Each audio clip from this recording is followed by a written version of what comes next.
Good afternoon, everybody who's tuned in, dear members. My name is Niels Evans, and I'm representing Nordsham today in this debate. I have the great pleasure of putting nasty questions to an old friend of mine, Mr. Radek Špicar. Welcome to the show. And Radek is, as most of you, or many of you know, the Vice President of the Confederation for Industry and Transportation. The Confederation is representing the big industry in negotiations with A, the trade union, and B, with the government. I would like you to be aware of the fact that Radek here is not representing the government, even though he is dealing with them daily and knows how and what they think, but he is by no means responsible for what the government is doing. And we've had these problems before. So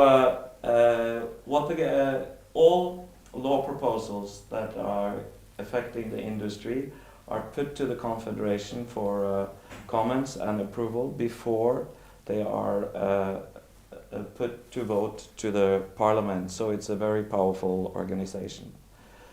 Many people also mix it up with the Czech Chamber of Commerce, which is where Mr. Dlouhy is responsible. But the Czech Chamber represents the SMEs, the small and mid-sized enterprises, whereas Radek and the Confederation here represent the big boys like Škoda, Pilsner Urquell, Chess, Honeywell, etc. Radek's main responsibility in the chamber, in the Confederation, is economy and exports. And he's a busy man right now, I can assure you that. I have known Radek for many years, and I could tell you a lot about him. But apart from being a great scholar and a good judge of beer, he's also a TV producer of late and has a TV show called Kočka není pes, and he has his own dog and cat food brand called Dogswell and Catswell, so run out and buy. But we're not here to talk about digestive problems about cats and dogs. We are here to discuss the problem that we're all facing now. It's the COVID-19 pandemic and its consequences for the industry, for the economy, for employers, for employees, and people from all walks of life. And before I hand over the first question to Radek, I would like to congratulate him today on his 25th anniversary with his wife. Congratulations, Radek. Thank you very much, Niels. So I think we're ready to jumpstart this show. We only have an hour, and I will start with something which is very current, and also has been a topic from the beginning of the COVID-19 pandemic, and it has to do with the supply chain. Yesterday, when we had a short chat together, the trucks were lined up on the borders and with goods from Czech subcontractors to, among other industries, the car industry in Germany, and could not fulfill their just-in-time delivery obligations. Škoda apparently had to stop on Friday for production for some time, but you know this better than me, as it's your former employer, and there was some valve from China that didn't arrive or something, and my question to you is, how does the Confederation get involved in solving these acute supply chain problems? Niels, first of all, thanks for the invitation. It's really a great pleasure to see you personally. And I really mean it, because you know how much I love you, and I've always loved you, for so many years that we've known each other. So thank you very much. It's great to be here. This is a big issue because Czech Republic is export-oriented economy. Export represents almost 80% of our GDP, so everything we produce here we have to sell somewhere else, basically. So whenever there are problems on the borders, it has very big impact, negative impact on us employers. This is not the first time it's happening, actually. The first time we faced this was at the beginning of the crisis when we closed the borders. And now it's more than a year, so I can reveal what happened at that time. The government simply forgot about exporters. The politicians ordered closing of the borders, but they forgot that there are actually trucks and people traveling back and forth. And we had to, and it was our president, Jaroslav Hanák, who spent literally the whole night talking to the prime minister, talking to ministers, saying you have to have some exceptions. We understand why you close the borders, but there must be, green lines for the lorries, for the trucks, etc. People must get their food, etc., etc. So the government, the next morning, came up with exceptions for the traffic. They created the green lines because the borders were jammed, etc. So we experienced this a year ago, and now we are experienced it again. Now it's not us closing the borders; it's the Germans doing it because of the uncontrolled pandemic and the pandemic situation in the Czech Republic. It's very unfortunate. We get information from our members that their trucks get stuck at the borders for 6-8 hours. So again, we are now talking to the government and to the German authorities, for example, through our ambassador in Germany, about some kind of system, some kind of regulation at the borders. Because sometimes the trucks get stuck there because the drivers are not tested, so they must get tested on the spot, which of course takes time. So we are now trying to inform our members to do it in advance, get all the papers ready. We are talking to the authorities again about the green lines for trucks that are okay, etc., etc. So it's back. I hoped it would never be back again after a year, but unfortunately it is.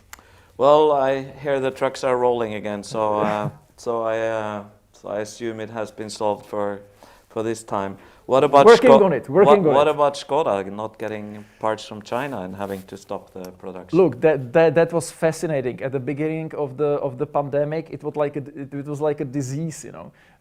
First, the parts were not coming from China because it was China which was hit the first. Then China solved the issue and the parts started coming again, but then it was Italy, Europe hit, and spare parts were not coming to the OEMs in the Czech Republic. So you could really see how the pandemic was hitting country by country because our companies had big problems when it came to their supply chains. Now it's back again. Škoda is having big difficulties at the moment, just like other OEMs, not only in the Czech Republic but in Europe in general. But it leads me to one important topic, which is shortening of the global supply chains. I participate in an EU debate a few weeks ago about more of a European sovereignty when it comes to production of certain goods, services, and in certain areas. So first of all, I see a political debate in the EU because the EU, and I think it's right, is now well aware that it's not good to be so dependent on China when it comes to protective masks and medicine, etc. And I see the same debate in the private sector, in the companies, because they sent a lot of work to Asia recently. Now this work can get back because of the fourth industrial revolution, digitalization, automatization, robotization. And secondly, these companies are aware that to have a global supply chains of this magnitude might be a weakness in situations like COVID pandemic, and they are thinking about shortening these supply chains, moving production back to Europe, which I think is could be one of the positive aspects of the pandemic. Of course it is. We actually in the Nordic Chamber of Commerce have a working group that worked on the shortening of the supply chains now. So, well, anyway, that is a huge problem, but probably not the biggest we're facing here. Yesterday the figures were 12,000 new affected, and today it was 10,000, or from yesterday 10,800, and it doesn't seem to want to go anywhere anytime soon. There is a great, I would say, dissatisfaction with the way the government has been handling it, not having enough vaccines, then giving out too many vaccines, not having the second doses, and and its unfair distribution, etc., etc. And I have read that many companies are thinking of taking this issue into their own hands and start with their own vaccinations, and or buy their own vaccination and put it in people's arms on the factories so they don't have to close down. Now this brings obviously a number of issues, because you're jumping the queue, and that is again unfair and to some people, but if nothing is happening from the official side, I guess you guys have to help the industry to get their vaccines to keep on producing. Let me clarify that, because it's an important topic, and I would say it's one of the most important topics that we are dealing with nowadays vis-a-vis the government. First of all, testing, and secondly, vaccination. We've been telling the government that it's not testing enough for half a year. In spring last year, we were saying we were telling the government we have to test more. Look at other countries. It's one of the things you really have to do if you want to control the pandemic. And we were telling the government pay for the tests so that the employers do it more when it comes to their employees. And Škoda Auto is employing 35,000 people. Absolutely. So if they do it properly, it can really help. But the government was probably preoccupied with other things. The good thing is that we reached the agreement now. I know it's too late, but better late than never, as we know in business. So we really shook hands with Minister Blatný literally a few days ago, and the government should pay for testing, for the tests within the companies. For companies, if your colleagues from the chamber will be interested, it will not be super easy to provide tests to its employees. First of all, it will be paid by the government, which is great. But secondly, they have to have their own testing facility, as we know it from the street when we go for the tests. And that's relatively costly. Companies will have to have it at all the spots that they operate. So if Škoda Auto has a Kvasiny production plant, Vrchlabí production plant, Mladá Boleslav production plant, it will not be enough to have it only in Mladá Boleslav. Companies will have to have it at all the production spots. And if they don't have...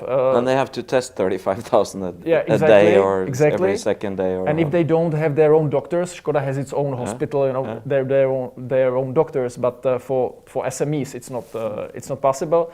They will have to hire well-trained people who will be actually testing the people, helping the companies with the tests, and then there will be an obligation to send the results to national authorities, to hygiene stations, so that they can monitor whether there are people positive or negative.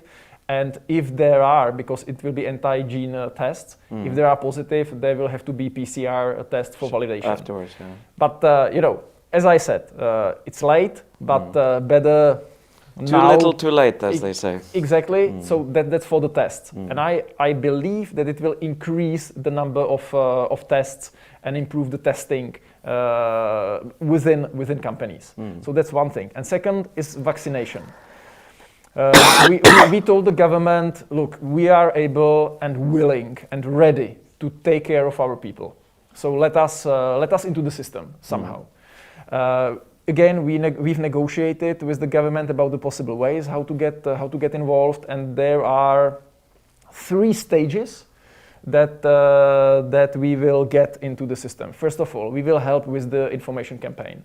I think it's horrible that the campaign is not going on, basically. Information campaign, because we still have 50% of the population unwilling to get the vaccine for various reasons. So that there must be a professional well-prepared information campaign about the vaccination, that people don't have to be worried about it, etc. It was only approved by the government this week, and it will be introduced hopefully at the end of this month.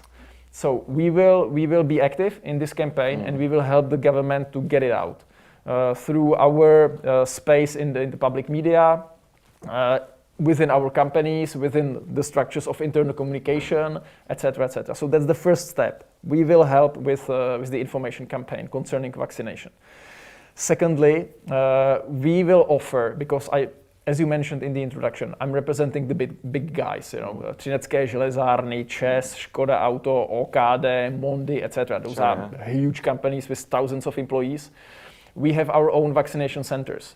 Our companies have their own hospitals, healthcare centers, etc. So we said, we will provide the government with our health centers so that ordinary people, not only our employees, can take their vaccine in our facilities. So that, for example, 80-year-old lady who lives in Mladá Boleslav doesn't have to go to Kolín to get the vaccine because Mladá Boleslav hospital is full. Absolutely. She will be able to get it in Škoda Auto vaccination center. And that should start in May. So we made a deal with the government that our companies willing to enter the national government run vaccination scheme will be able to get into it at the beginning of May. And third thing which you mentioned is us taking care of vaccination of our own employees, disregarding the state vaccination campaign.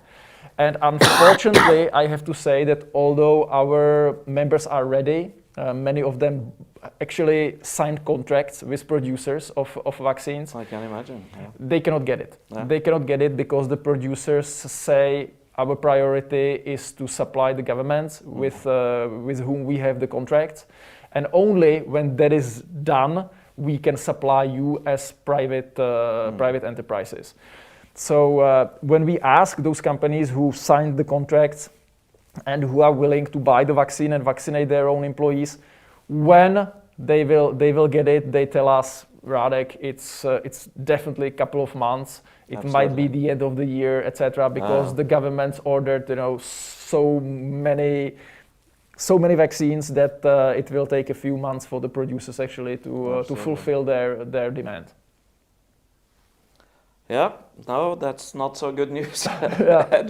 We're looking at, but we also had a similar debate with the CEO of AstraZeneca. Oh, you had AstraZeneca here, so you come on. So she also said, the rollout it will take the whole year before. Yeah. And it's just pure math, from the approval to manufacturing to distribution to putting in people's arms to everything being safe and no hiccups in the people getting sick of the vaccine, etc., etc. It's best case, it's out in, 6-7 months from now. So that's not so good news. And in the meantime, we have to deal with what we have at stake here. So there is, of course, a lot of government support out there, various antivirus programs and COVID 1, 2, 3, COVID PRA, now also this COVID 2021, COVID NIAM, and so your organization, where do they stand? What is the most important thing for the big industry? I think I know what it is, but you can probably better explain that to us. Look, we all on the board of the confederation, we all remember 2008, 2009. How difficult it was for the Czech industry, for the Czech economy, and how the government at that time did not act. We pushed it to adopt Kurzarbeit at that time, pushed it to adopt some kind of antivirus at that time. Didn't happen. So this time we were ready, and we said we will push from the very beginning, and we should not repeat the same mistakes as the government did 10 years ago, or more than 10 years ago. And when the crisis came, we immediately started talking to the government about Kurzarbeit. Because we said it will be difficult for our members, for Czech businesses to keep employees, because if you shut them down, if there is no demand, it's unbearable to keep 30,000 people at place. And you probably, the government, don't want us to fire those people. And we don't want to do it either, because we know how empty is the Czech labor market. Still, even today, when we face the worst economic crisis in our modern history, we have more open jobs than unemployed people. It's 300,000 open jobs that are available on the market, and less than 300,000 unemployed people. See, so that's the situation on the labor market. I must say, we are. Our business is also, we had 100 people we had to put on leave, and I must say all of them have gotten some sort of jobs in the meantime, yes. Without exception. So yeah. So we said let's keep it like this. Let's help the companies to keep their employees and don't send them to unemployment. And I must say, and I say it publicly, that the government reacted very fast to that. So we started to talk to Ministry of Labor and Social Affairs very fast, and they relatively fast adopted the first antivirus program, which helped our companies to keep people at work and eased their situation to a large extent. And when I ask our members, even today, a year after, what is the best working, most efficient program for us? They say antivirus. It was changing for A, B, well, etc. Yeah. And I remember I talked to a mutual friend of ours, Sanjeev. He called me and he said, the original version, Radek, is not working. I will not be able to keep the people at place.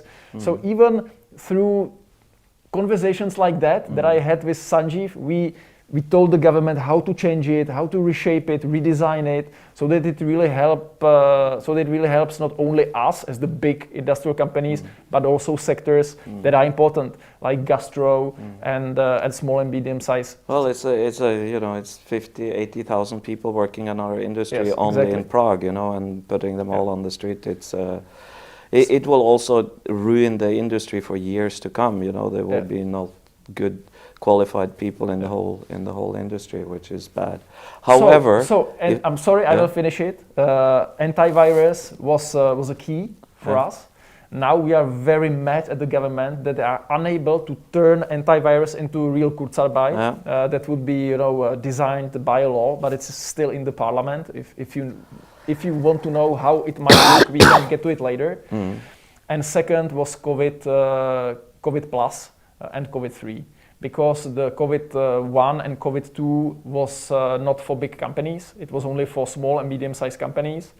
It was also not for us, because we were in too risky industry. And you were in the risky industry, so they didn't want to give it to us either. So we negotiated with the government and the banks, because we knew how jammed was Českomoravská záruční rozvojová banka, that everything was taking months. So we said, no, we have to get private banks into the game, and that's how actually COVID-3 and COVID plus, which goes through a gap, how it was created, and it's helping. I have to admit that the demand from our companies to use COVID-3 and COVID plus support is lower than we expected, much lower. Yeah, but it's because it has so many things attached to it that it's so difficult to get. And it's expensive. Sometimes our companies tell us, I talk to my banker and I can get a better loan, cheaper than this, COVID-3 state guaranteed support. But what our companies tell us is it's good that it's available. And if our existence was threatened, and unlike, unfortunately, your business, the big production companies are not facing bankruptcies. No. Not all of them. Majority of them don't face bankruptcies, and they say, if we faced it, then we would use it. So it's good to have it, but like a backup option rather than something cheap and generous, and great. But for our industry, we don't even get that. And it was also that the problem with it was that it would cover a certain percentage of the guarantee of the 90%, but it would only cover 30% of the total amount that this one particular bank borrowed out. In principle, it just, if everybody went bust, they only covered 30%. So they go out in the press and say that we cover 90%, and actually it's only 30%. And our bank says to me, with 30%, you know, we can give you a normal loan, but this doesn't help at all. Niels, I was in the debate. We were the ones together with the banks pushing the government to be more generous, to go over 30, but the ministries didn't want to do it. Whereas for instance, in Norway, they did it right away, right off the bat. In February last year, they were paying out 1 year ago, they're paying out the first state guaranteed loans, and all loans were done that the same system that the banks had to cover 10%, so they were controlling the loans, and it wasn't just handed out left, right, and center, and open up to a lot of swindle and criminality. I've been thinking about the reasons why we've been acting so differently from Switzerland, Germany, Norway for a long time. And there are many reasons for that. I see two that I consider really important. First of all, we criticized the government before the crisis for creating a budget deficits. Remember, before the crisis, we grew like crazy for several years. For several years. Germany was creating budget surpluses. We were creating budget deficits. And at that time, I was telling to Minister of Finance on TV, I was telling her before the pandemic, don't do it, like save money. You never know what can come, and we will need money if something happens. I had no idea that a pandemic might come, but simply we don't have enough resources. Germany, they saved a lot of money because they really used the economic growth, saved a lot of money. Now they can be more generous. We are having at the moment $500 million deficit, you know, which is a huge number.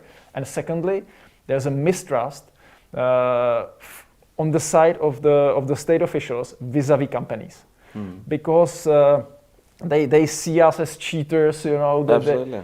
And I don't like it because probably for sure there are cheaters, you know. If the opportunity makes thief, you know. So if they have to offer really solid systems that you cannot easily cheat, you know, that is. I know, but I believe that majority of businessmen are honest. You know, there is a minority of crooks, that's for sure, but you should not treat majority of businessmen as crooks. Yeah. So is there, like if we go back to Scandinavia and there is this sort of Kurzarbeit already implemented in the law a long time ago. And for instance, if you now that when it's declared a crisis, you only have to pay for the employee 2 days, and you can, if you promise to take them back in 6 months, the state will take care of their basic salary for that period of time, and it just goes like you just turn it on and everything is in place. So it seems like the Czech government needed a crisis to first get these systems. You don't build an alarm before the burglars have been there, you know. So it's that's how we function in this country. Yeah, but I think it's every country, and I think that these older economies, they've been through crisis before and they know how to deal with it. It is also another story on your first point that I would like to add, that this is still a quite young economy. It is, and that means it's quite young companies. Yes. And that means that they haven't had the time.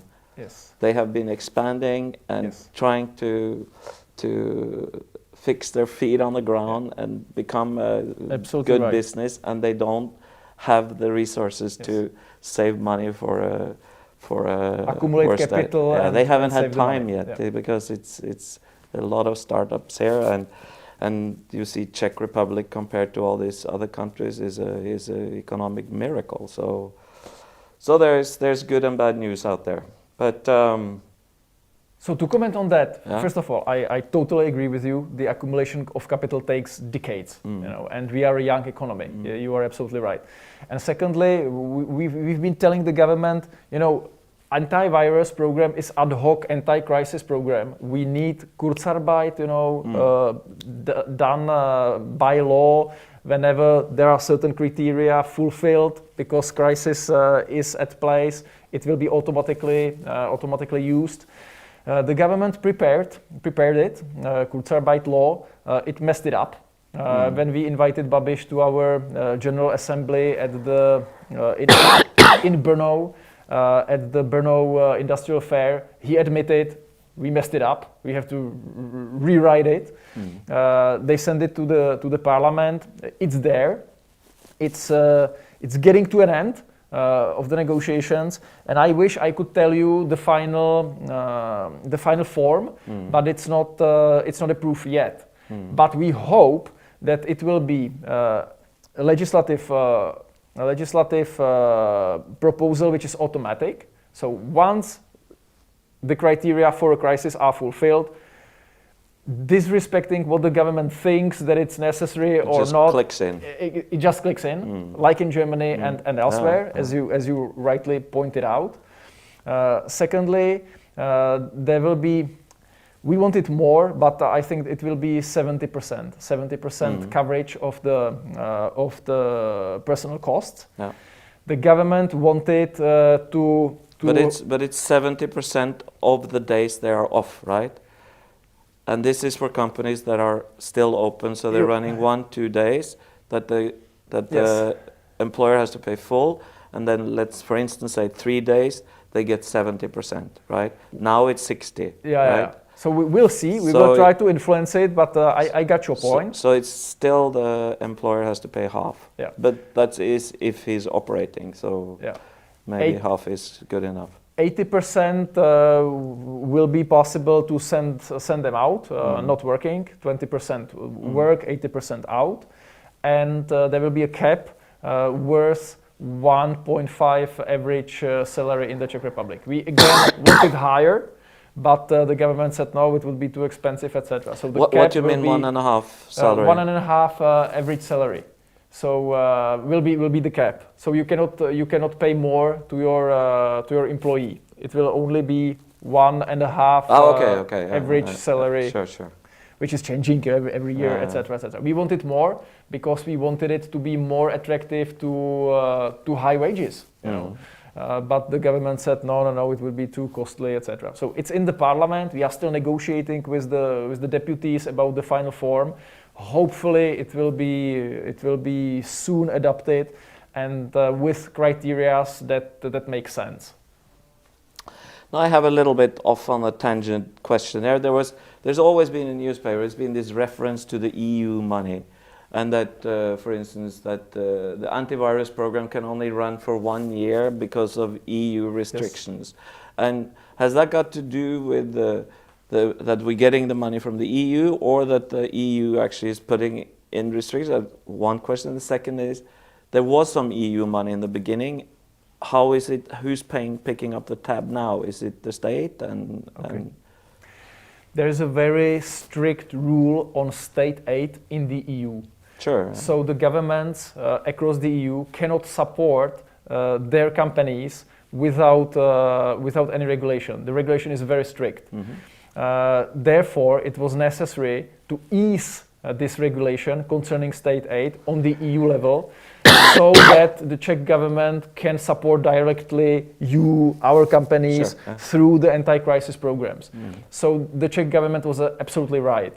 And we, for example, told the government COVID plus and COVID 3 is okay, it's working for us, our companies are happy to have it, but the government originally thought that we will only need it until the end of last year. We said no, like 2021 will be a difficult year. We need you to continue with these support schemes, antivirus, COVID programs, etc. But for that, they needed to renegotiate the easing of the state aid with the EU, and it always takes months, So we were telling the government in the middle of last year, start negotiating the prolongation now. Because if you start, as the government always does, in mid-December, there will be a gap period, without any state aid that is negotiated and approved by the EU. So fortunately, they did it, and it was a smooth transition, from 2020 to 2021. And what's now available is the new Národní plán obnovy. I don't know what it's called in English, but national plan something, yeah. Yeah, national recovery plan. National recovery. The EU met last year. They agreed to get a loan as an EU and distribute a lot of money across all the member states so that they can get faster and cheaper out of the crisis. So we are now working with the government on that. We are unhappy with the first draft that the government sent to Brussels because it doesn't provide enough money for education, for digitalization of the companies, etc., etc. So we are now in a small fight with the government over this national recovery plan, but hopefully that will be another huge amount of money which should come relatively soon to the Czech Republic and could be used by companies to get out of the crisis faster. So now the government has spent what, 400 billion so far? Exactly, yeah. Somewhere in that region. Something like that, yes. So I see on our company, we can afford maybe to be closed for another 3-4 months, and then I would say the shit will hit the fan. Okay. What's the staying power of the government? How long can they support the antivirus systems, everything, as long? When does it come to a halt and say, sorry, we can't do this anymore? Is there any plan on that? Any worst case scenario? What happens if thing? That's a good question. That's a good question. Invite them and ask them whether they have a plan. But I think they have to continue. Look, when I talk to our member companies, we are not closed. Production companies are not closed. It's also because we are testing. We have the smart hygiene implemented. Škoda Auto has 82 anti-pandemic measures at place. Oh, wow. We didn't relieve all the measures during summer like the government did in the Czech Republic. So we can control the situation in our companies. But we are not closed. When I look at your business, those stories that I hear are really sad, and it really, because I know what it takes to build a business in the Czech Republic, in this business climate that we live in.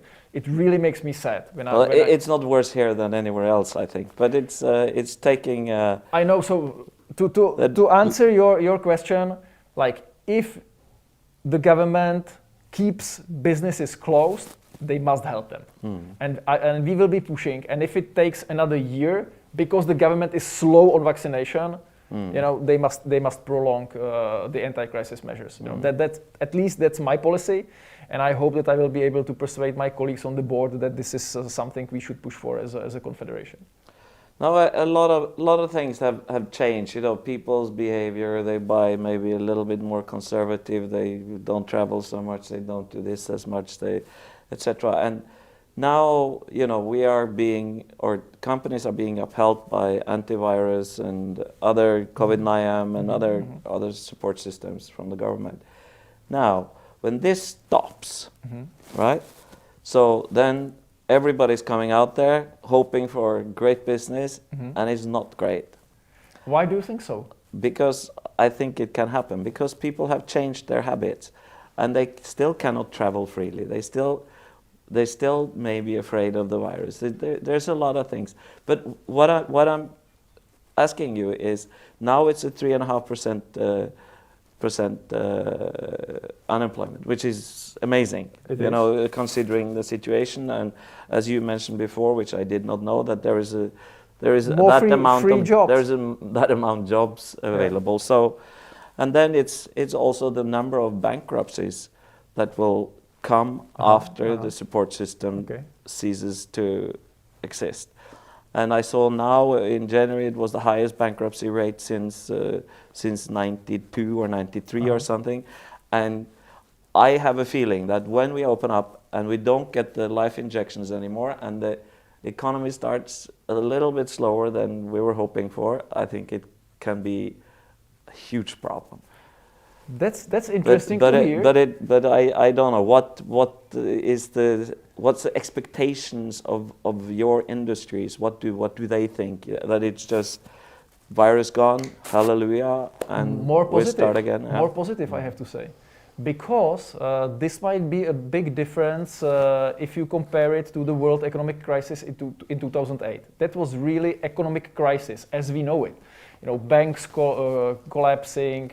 Companies struggling with cash, banks not providing loans, etc. That was but this can happen when the life support system not so is much. off. Niels, not so much. Look at the banks. Look at the banks. I'm asking. You're not asking. Okay. No, this is a conversation. This is not a Q&A. This is a conversation because I treat you, as a businessman. I'm just joking with you. And an insider. So we are more positive. We think that what we are facing is not an economic crisis. Banks are okay. Our companies are okay when it comes to their cash flow, most of them. So we hope that when it's over, we are vaccinated, virus is gone. There will be enough demand. The companies will be buying cars to their fleets. People will be buying goods, etc., etc. So we are more optimistic. And actually, in our forecast, we say the industry will grow this year. I hope you're right. But there is going 400 billion out now. Maybe another 400 billion before this party is over. Yeah. Somebody's got to pay it. That's a different story. That can only come through state income. And state income can come through growth or taxes. So now over the next, this is like an insurance company. You know, you pay the insurance, but then you increase the premium to pay for for the damage. So that is what I fear. And if the taxes increase, that means that people have less to spend, and then the whole evil circle starts to rotate at an ever-increasing speed, in my opinion. But I hope I'm wrong. You forgot one thing, and that's cuts and savings in the budget. So you have three possibilities. Growing economy, generating enough profit to pay back the debt. Cuts and savings in the budget, operational costs of the ministries, stuff like that. Reforms, so that you don't have to... I've never seen that happen in exactly. But I'm about to say that later on. Or increase of taxes. And of course, and I will start there. I've never seen, cuts and savings so efficient that would be the solution. Growing economy, we'll see how much we are able to recover and grow. We are optimistic. Our foresight for the industry is 2% growth this year. Last year it was minus 5.6, so we think we will grow this year, but it will probably not be enough. So the third option, increase of taxes, is a real option. And I was actually asked by a number of political parties getting ready for the elections if I could talk to them about the current state of the economy, and if I could comment on their visions for the Czech economy if they take power after the elections. Absolutely. And I will not name them directly, but in many of their election proposals and economic strategies that they are ready to implement if they get power, increase of corporate tax is an option. Yeah. So I was saying, guys, be careful, but they consider it. Let's say, what would you think is the best tax to increase? You can do personal tax, corporate tax, VAT. I will not get into it because I will fight against the increase of taxes in general. Okay. With the following argument. Okay. Tell me what's working well in this country. Do we have enough people on the labor market? No, we don't. Do we have fast construction permits? No, we don't. Do we change legislation seldom? No, we change it every year and it's crazy. Taxation is bearable. And it's one of the last Absolutely. comparative advantages that we have vis-a-vis other countries. And it must stay like this.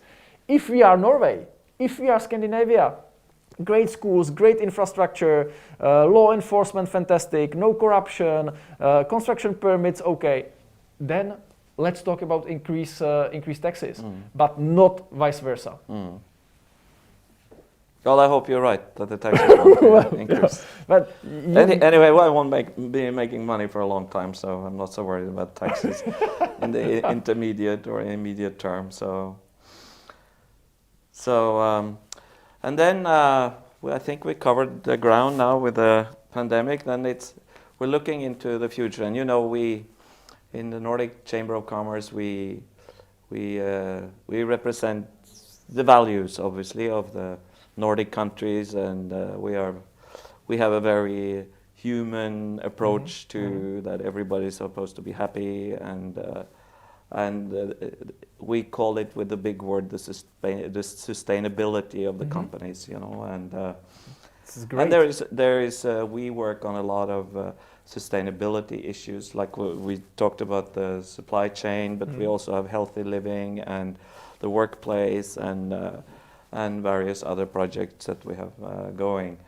And I was just thinking now, when you're in midst of all this mess with the pandemic and all the small problems, where do your kind of sustainable goals stand now? Like gender, race, equality, supply chain, circular economy,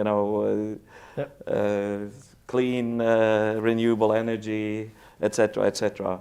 Is it like dropped like a hot potato right now and just focus on thing in hand, or is it still kind of looking ahead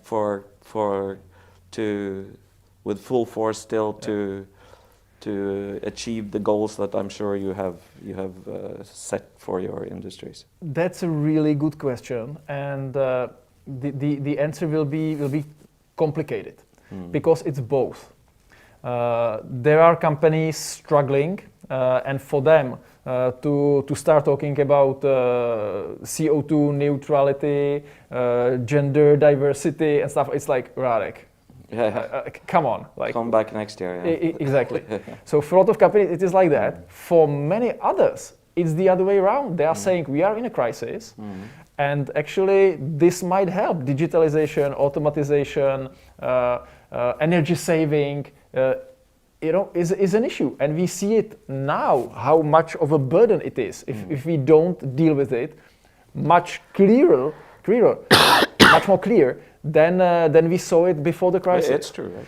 So that's why how EU optimistic I am. Yeah. But I really think that this plan to use the crisis for a quality step when it comes to transforming the economy in this direction,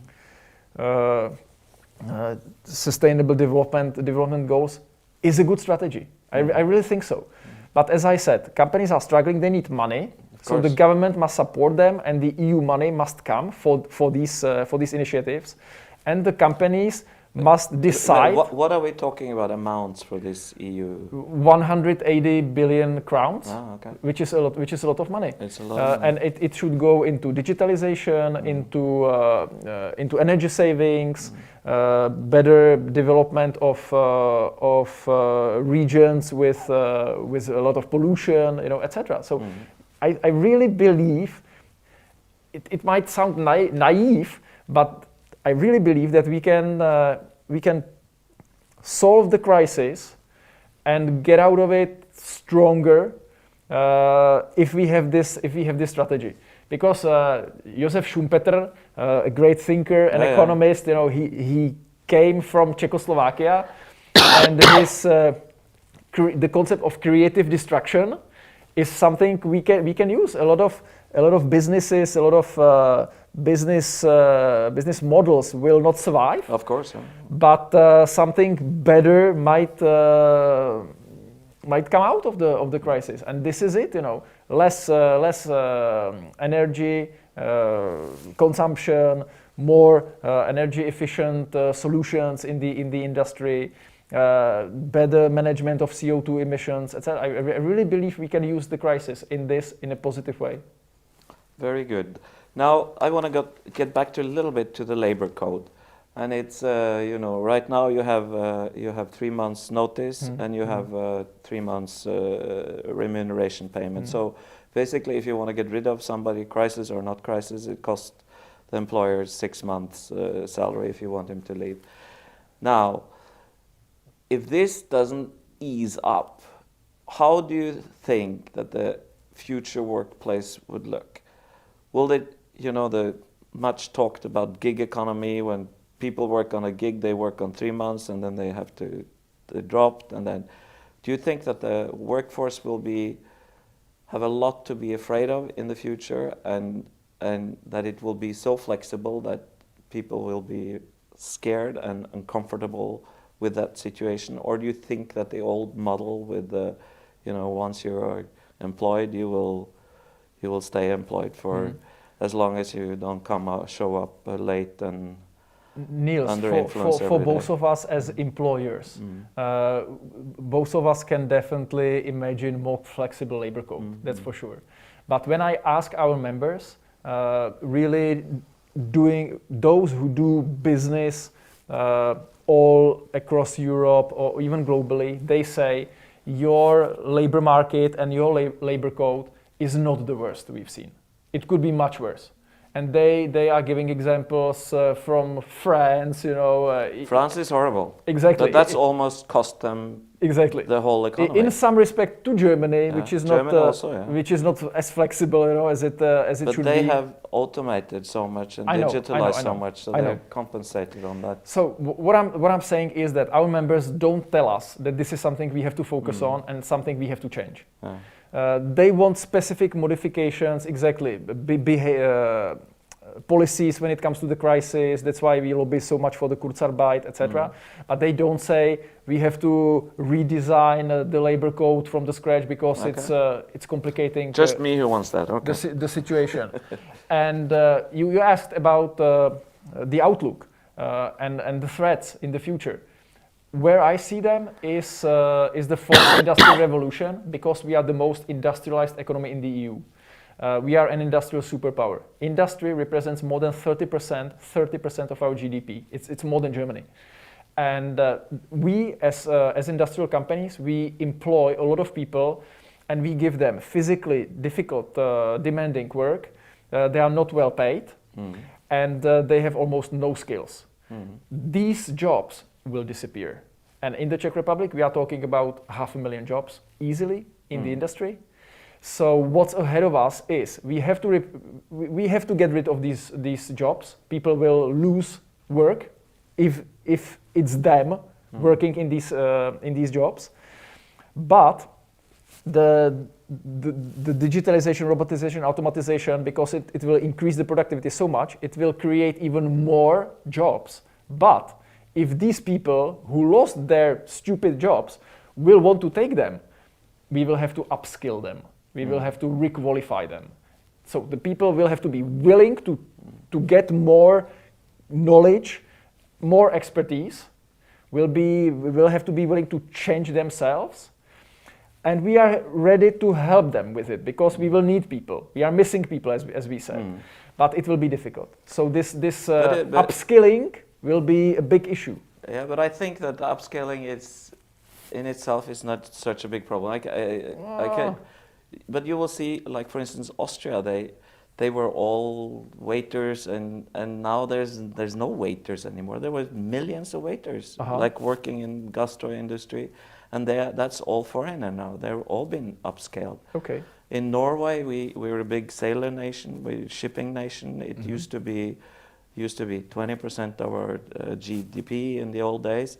And every second guy was a sailor in the 50s. I'm exaggerating. I don't remember exactly. We had the Siemens University and this and that to become a captain and machine chief and everything. There's not a sailor left. The whole university is shut down. There's a lot of Norwegian boats out there, but it's filled with Philippines and Indians and people from all over the world. And I just said, what happened to those sailors? Where are they? But they must have upscaled because there's no unemployment. Okay. So they must have upscaled or trained or gone into other jobs, whether that is as a truck driver or as the economy grows, it grows also. Also, other services are more needed, I think. So in this case, you are more optimistic, also given your experience with an economy that has a longer tradition than our young 30 years economy. Okay. But we will see what happens. Could be. So I have a question from a friend there, and it's a little bit complicated, but I'll read it to you. Because I know you're an EU friend and also a friend of the euro. So here, according to Bloomberg, since 2015, the ECB has bought 3 trillion euro worth of European government bonds and is now owing 40% of the market. That keeps the rates obviously artificially low because nobody else wants to buy these bonds, and the European Union cannot stop to buy these bonds either to finance these countries that are in a worse situation. So what is your view on the euro in this situation? Maybe it's a question off the mark now. What do you think will happen with the interest rates? No, it's a good question. And although I consider myself, and you introduced me as a new optimist, I'm not naive. I'm rather a euro realist rather than a euro optimist, and this is a problem. But I always say, how is the United States behaving? Is it any better? Of course not. I don't think so. So we all, as a humankind, and the developing and the developed world, got into this debt, culture, which I myself consider bad. I hate loans and debts. I set up my own company without loans. I never took a single crown of state aid. I simply hate it. So when I see what's going on the national and international level when it comes to debts, it makes me very nervous. Makes me very nervous. But that's the reality of life. United States is doing it. EU is doing it. But don't you think it's good to have the Czech crown in the background so you can adjust to whatever happens? And going back to the euro, what's currency nowadays? It's not. There's no golden standard. It's just trust. Yeah, no, it is. And despite what's going on, and your colleague described it well, in the eurozone and in the EU in general. EU is the second, the third biggest, economic union in the world, and therefore it has a trust. It has a trust. It has Germany, it has other economies that are functioning obviously, well. but there's all limits to everything. There is this too big to fail has proven many times that doesn't work. I think it will work in this case, but we cannot take it for granted that it will be always like that, and we can get as many loans as possible, never paying it back, etc. So I really care about reforms in member states. I wish the EU was tougher on member states, demanding their structural reforms like healthcare reform, pension reform, etc. And I wish Europe did more for the competitiveness of its own member states and itself than it's doing at the moment. Yeah, no. But for that, I think we need more integration, and we need more sovereignty on the above nation states, the Commission, etc. Because I see that there should be really more pressure on member states from the center to reform themselves and to do what's necessary for the economy. Because, specific example, internal market, getting rid of barriers on the internal market. Do you think that member states will do it voluntarily? Of course not. France will be still trying to protect through different non-tariff barriers its own market, etc., etc. So that's why we need European Commission as a champion of free trade, really pushing the member states to get rid of non-tariff barriers and liberalize the internal market. Because for me, internal market, is the most precious and valuable invention of the EU integration. And I really think that you have to push for the liberalization from the top, because it will not come from the member states. No, I don't. I don't think so either. So I don't know how we are on time. It says 3 o'clock here. And I would just like to thank you, Radek, for coming. It's been highly interesting. I hope everybody who watched it has enjoyed it half as much as I did. And I look forward to see you again somewhere, either in my restaurant or in our favorite beer hall. We're not telling where that is. And come on, it's blue light. Okay, it's blue light. Okay. It's blue light. Okay, Radek. Thanks a million. Thank you very much. And it was great to see you. Yeah, all the best. Take care. Thank you. And everybody, hope to see you soon back again. Thanks.